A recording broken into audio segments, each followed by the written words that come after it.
आप देख रहे हैं जय भारत टीवी। मोदी जी की जो कार्यप्रणाली रही है, उन्होंने रातों रात नोटबंदी लागू की। आज रात के 8 बजे टीवी में प्रकट होते हैं भाइयों और बहनों और सब कुछ खत्म। मेरी समझ से बिल्कुल बाहर है कि महिला आरक्षण बिल उन्होंने विद इन सेकेंड इमीडिएटली लागू क्यों नहीं किया। आप ये कहना कि सिर्फ एक लॉलीपॉप है जो महिलाओं के हाथ में थमा दिया गया है। 29 की बात तो खुद सरकार कर रही है और मैं कहती हूँ कि अगले 20 साल भी अगर ये हो जाए धरातल पर तो भी बहुत बड़ी बात हो। केंद्र की मोदी सरकार महिला आरक्षण पर कानून तो ले आई, लेकिन वो कहते हैं ना कि हाथ को लगा मुंह नहीं आया।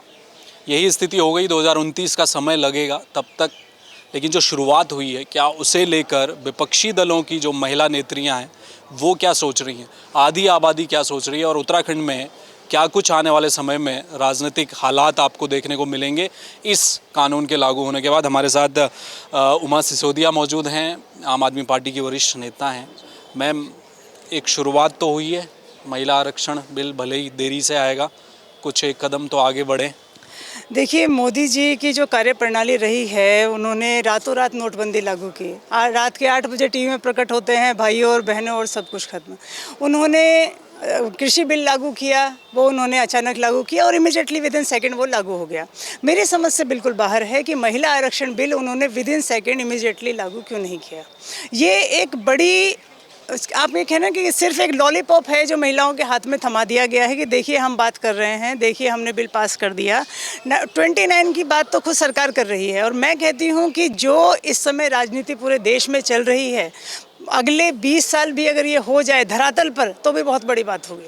अगर आपको करना होता तो आप कर चुके होते, क्योंकि पहले भी आपने बहुत सारे कानून इमीडिएटली किए। जीएसटी आपने रातों रात किया, नोटबंदी किया, आपने कृषि कानून पास किया और भी तमाम बहुत सारे मुद्दे मोदी जी के ऐसे रहे। जो मुस्लिम महिलाओं के लिए जो 3 तलाक का कानून था वो भी आपने इमीडिएटली पास किया। तो ऐसे महिला आरक्षण बिल पर आप 5 साल का टाइम क्यों ले रहे हैं आपको? तो और फिर आप कहते हैं कि महिलाओं की आबादी गिनी जाएगी। मेरी समझ से बिल्कुल बाहर है। देश की 50% आबादी हम लोग हैं और उसके बाद आप कह रहे हैं कि गिना जाएगा या परिसीमन किया जाएगा। ये परिसीमन और ये सब चीज़ें आप कह सकते थे कि 2024 में लागू होगा। सारी राज्य सरकारें 15 दिन के अंदर परिसीमन उस पर पटल पर रखें और सीटों को जो है आरक्षित करें। ये काम किया जा सकता था जो मोदी जी कार्यप्रणाली कहती है, लेकिन जिस तरह से उन्होंने किया वो साफ दिखाई देता है कि हाथ में सिर्फ झुंझुना पकड़ा दिया है कि महिलाएं इस झुंझुने को खुश होकर बजाती रहें। और सिर्फ ये मैं नहीं, खुद उनकी पार्टी की महिलाएं भी अगर आप पूछेंगे तो वो भी 5 साल इंतजार करने के लिए तैयार नहीं है। तो ये महिलाओं के साथ सिर्फ एक मजाक हुआ है, इससे ज़्यादा कुछ नहीं। मैम, लोकसभा चुनाव सामने है। इंडिया अलायंस जिस मजबूती से आगे बढ़ता दिखाई दे रहा है, बताया जा रहा है कि यूपी में कांग्रेस के साथ, पंजाब में, दिल्ली में आम आदमी पार्टी कई तरह से नेगोशिएशन करने वाली है। क्या उत्तराखंड में भी ये माना जाए कि एक सीट पर क्या आम आदमी पार्टी के लिए कांग्रेस छोड़ेगी, कोई बातचीत होगी? देखिए, ये जो क्वेश्चन आपने पूछा है, मैं इसका आंसर देने के लिए अधिकारी नहीं हूँ, क्योंकि ये आंसर तो आपको हमारे शीर्ष नेता ही दे सकते हैं कि पूरे अलायंस में जब सभी बड़े नेता बैठेंगे और कहाँ कहाँ किस किस राज्य में अलायंस की कौन कौन सी सीटें किस किस पार्टी को दी जाएंगी, तब जो निकल कर आएगा वो आपके सामने भी होगा और मेरे सामने भी होगा। मैम, अभी जो चुनाव हमने बागेश्वर का चुनाव देखा, उसमें एक जो तस्वीर निकल कर आई कि इंडिया अलायंस अगर वहाँ पर लड़ा होता तो शायद बहुत करीब जा सकता था मामला। आपको लगता है कि हरिद्वार जैसी सीट जहाँ पर समाजवादी पार्टी का एक बार सांसद रह चुका है, कांग्रेस का एक बार रह चुका है, ऐसी सीटों में यहाँ पर इंडिया अलायंस को क्या देख रही हैं आप? देखिए, बिल्कुल मैं आपकी बात से पूरी तरह से सहमत हूँ। और मैं देखिए, एक कहावत होती है कि जब गीदड़ की मौत आती है तो शहर की तरफ भागता है। मुझे लगता है कि मोदी जी जो इस समय हरकतें कर रहे हैं, पूरे देश के वरिष्ठ जो हमारे नेता हैं उनके खिलाफ, जनता के खिलाफ। हमारे यहाँ उत्तराखंड में अंकिता भंडारी इतना बड़ा कांड हो गया, पूरा विपक्ष, पूरी जनता सीबीआई जांच की मांग करती रही, आपने नहीं की। हमारे यहाँ जो बच्चे हैं, पेपर लीक कांड हो गया, वो सीबीआई जाँच की मांग करते रहे, आपने जाँच करना तो दूर, उल्टे बॉबी पवार जी और उनके जो बच्चे थे साथ में जो दूसरे छात्र थे उनके ऊपर आपने मुकदमा कर दिया। मतलब एक तरह से हिटलर शाही या घोषित आपातकाल पूरे देश में लागू है। और कहीं ना कहीं इस घोषित आपातकाल की वजह से सारी विपक्षी पार्टियां और पूरे सेक्युलर लोग और या पूरा मैं कहना चाहूँगी वो लोग जो अंधभक्त नहीं हैं बीजेपी के, वो एक तरफ आना शुरू हो चुके हैं। और कहीं ना कहीं इसमें मोदी जी की जो नीतियां हैं उनकी बहुत बड़ी खामी सामने आएगी।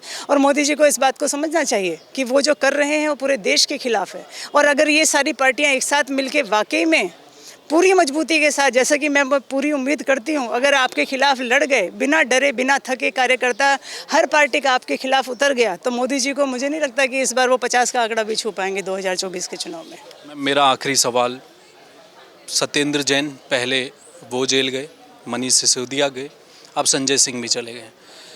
मनोज तिवारी हैं, बीजेपी के सांसद हैं, उनका बयान सामने आया है कि उन्होंने कहा कि 4 पिलर थे, 3 को हमने निपटाया है, चौथे निशाने पर है अरविंद केजरीवाल। क्या पार्टी कार्यकर्ता का मनोबल नीचे हुआ है जिस तरह की ये कार्रवाइयाँ हुई? भगत सिंह फांसी पे चढ़े, बटुकेश्वर दत्त जी को जेल हो गई, चंद्रशेखर आज़ाद ने अपने आप को गोली मार ली, तो क्या हिंदुस्तान आज़ाद नहीं हुआ? हिंदुस्तान आज़ाद हुआ। और आज हिंदुस्तान हम जैसे लोगों से और आप जैसे ईमानदार पत्रकारों की वजह से आगे भी आज़ाद रहेगा। और हम इस हिटलरवादी जो ताकतें इस समय देश पर काबिज हैं, हम उसको नहीं मानते। देश की जनता जाग चुकी है और कार्यकर्ता पूरे मनोबल के साथ आगे खड़े हैं। हम भी अपनी गिरफ्तारियां देने के लिए तैयार हैं, बल्कि हम तो चाहते हैं कि हमारी भी गिरफ्तारियां हों और हमें भी उसी जेल में ठूसा जाए जिस जेल में हमारे पार्टी के बड़े नेताओं को रखा गया है। हम लोग पूरी तरह से तैयार हैं। आप कुछ भी कर लीजिए, कोई फ़र्क नहीं पड़ता। कोई फ़र्क नहीं पड़ता। शुक्रिया, धन्यवाद। तो ये थी उमा सिसोदिया, उत्तराखंड में आम आदमी पार्टी की वरिष्ठ नेत्री हैं। आरक्षण को लेकर जो सवाल विपक्ष के हैं वही सवाल उन्होंने भी खड़े किए हैं। जहां तक बात उत्तराखंड में लोकसभा चुनाव के दौरान सीट के बंटवारे को लेकर है, अभी पत्ते खोलने को कोई भी दल तैयार नहीं है। दिल्ली में बैठक होगी, इंडिया अलायंस तय करेगा।